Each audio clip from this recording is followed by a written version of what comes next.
this beautiful channel. I've been not only the Spurs fan for the last 5 years, but also a big fan of your channel. Thank you. I think it's brilliant what you do. Thank you. It means a lot. Now, yep. Now let's move on to the team and what I think about the game. And I just generally wanted just to vent today, to be honest with you two guys, because I feel like we make other teams feel and look stronger than they really are. You know, why is that? Starting from our defense. Every time you have Eric Dyer on the ball, which invites the pressure, which passes the ball to Hugo Lloris, which invites the pressure as well. Any striker from opposite team will be thinking, hey, I can get something off this situation. You know, and that's what happened on, I think, on the 10th or 12th minute today, when he almost scored him in his own goal. You know, I've at that moment I realized something will be happening today.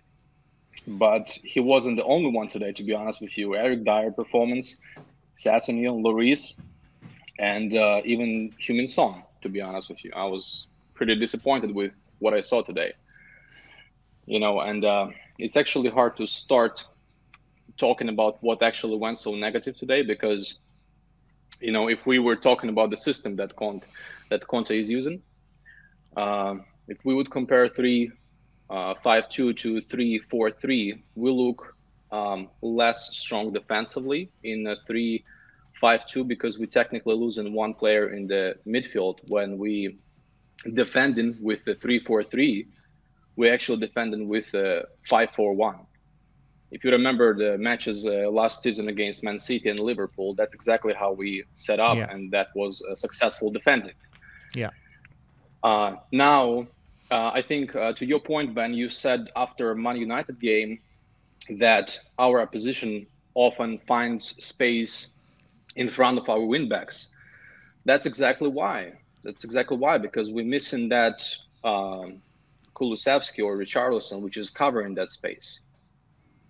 Now we have Son and Kane up front, and we have 3 players in midfield. And against those 3 midfield players, which is supposed to be dominating the midfield, they actually lose in the midfield because they playing versus 4 or 5 players on an opposite team.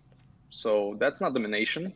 That's unfortunate, you know, coincidence that we have to play like that in the situation. And that comes to the squad depth. You know, after transfer window, we're talking about squad depth. We comparing ourselves to Arsenal about their squad depth, and I think that the fact is that we don't have a squad depth for you know, playing in Champions League and the Premier League, and now Cup's game are coming up. We just don't have it.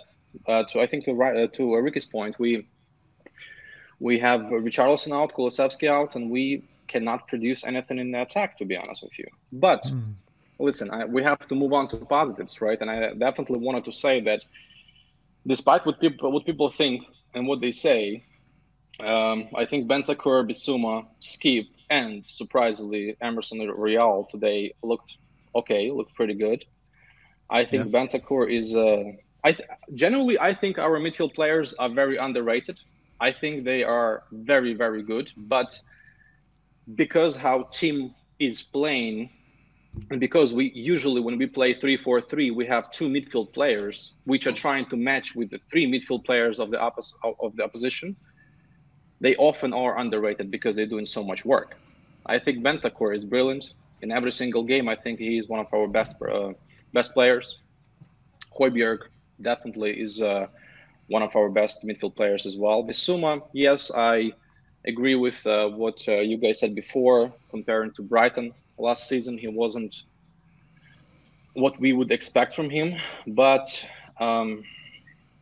he is getting there, and I hope he will, to be honest with you. But Eric Dyer, if I can take a moment and say something about the guy today. Yeah, of course. Yeah. You're not going to say he was good, right?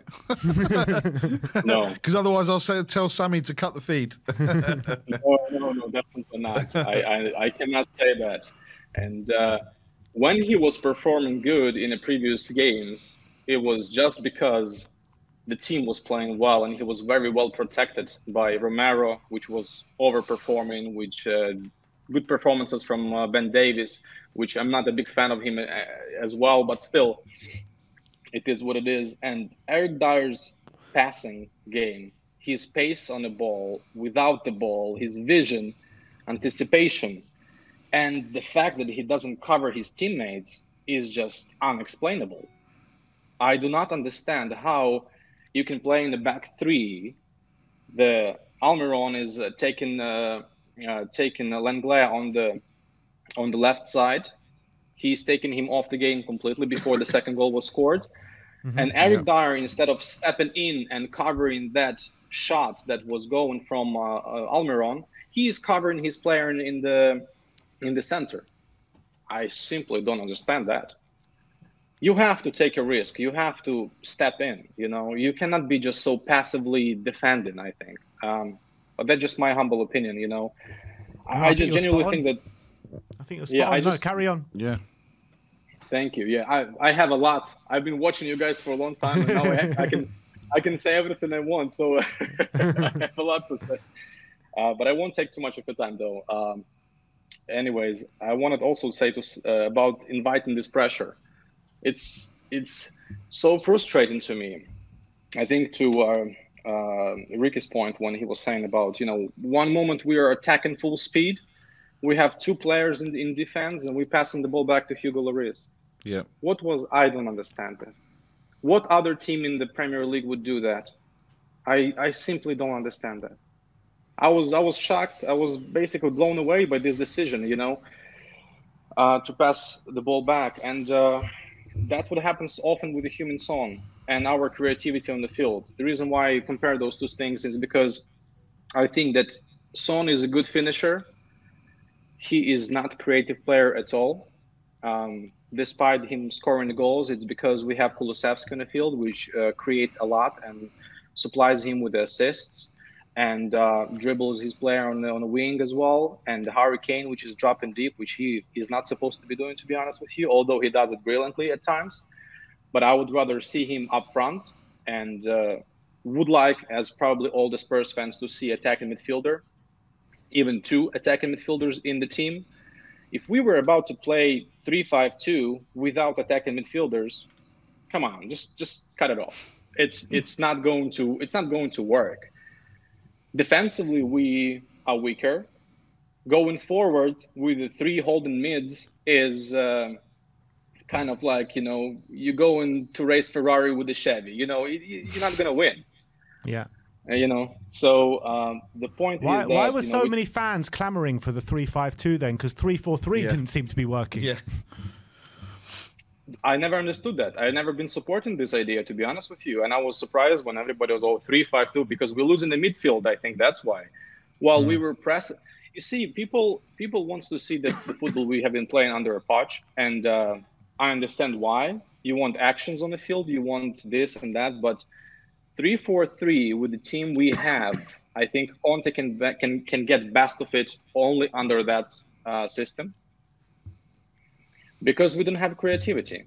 He gets creativity from Perisic on the left wing and from Kulusevski on the right wing at times.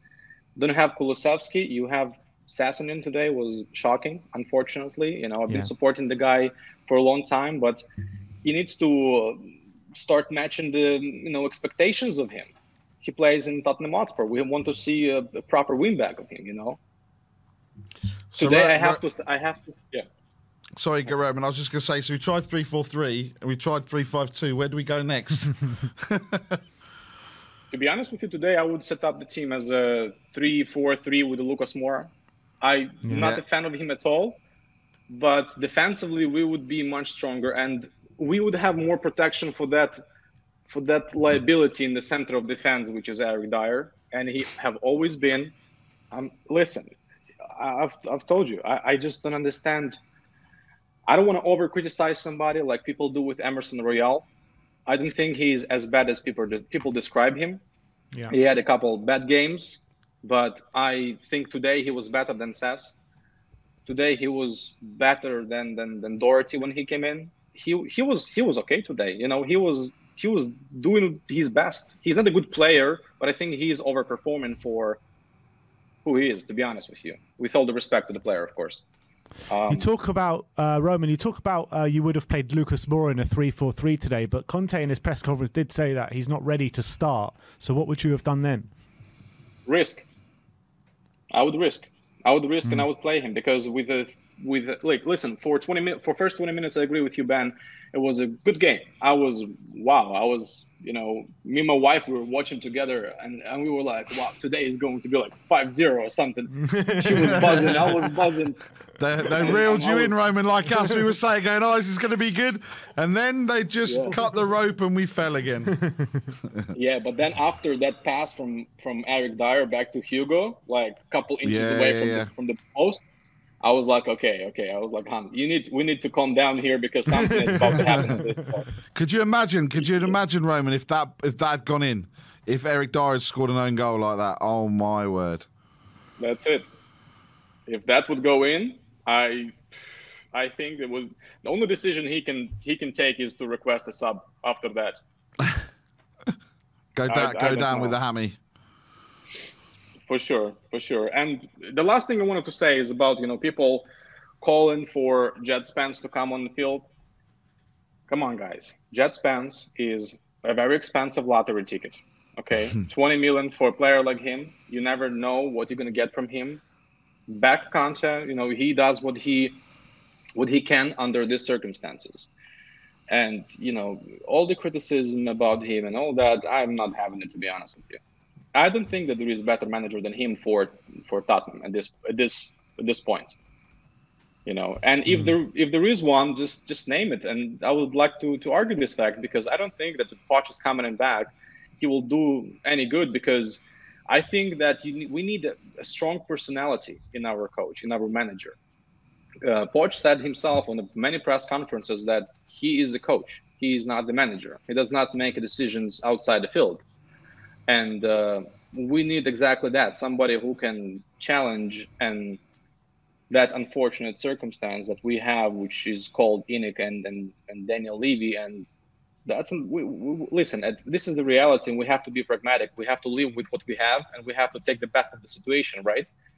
So I think under these circumstances, under this ownership, Conte is the best manager in the world for us, and we have to take it. And we have to be patient. And I agree with you, Ben. I have all patience in the world, as long as in January something happens, you know, because I'm really, really hoping for it. Yeah, you and me both, Roman. All of us. We're clinging on. Yeah, we're clinging on.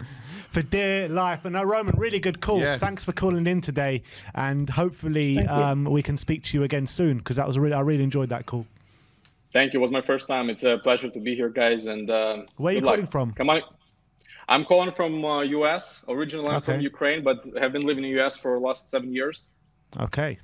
Brilliant. Thank you so much for calling in. We'll speak to you soon. Big up, Come on, Roman.